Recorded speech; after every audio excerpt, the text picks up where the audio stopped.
बाबा बाबा पतो क्या आशीर्वाद ना देवो हम मैया के चढ़ो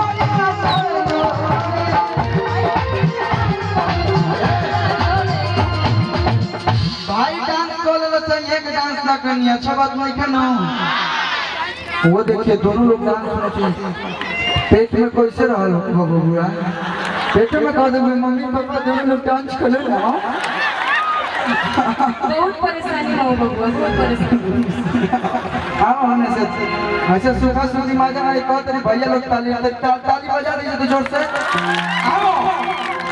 ताली बजा तेरे के कंजूसी कर लो तो कंजूसी एकदम नहीं होगा आइए ना महाराज हां तू गाना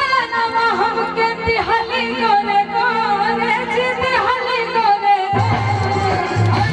हम मैया के चढ़ाई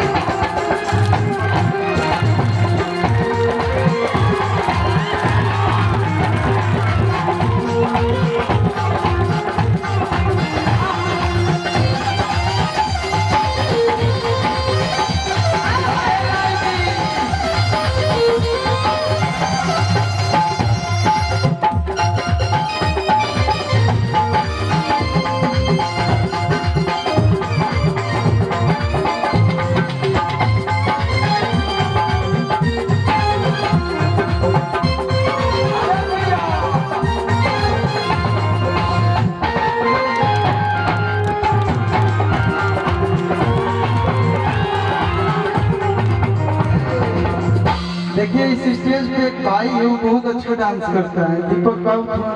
आओ नागिन धुन बजाइएगा बढ़िया से बजाइएगा।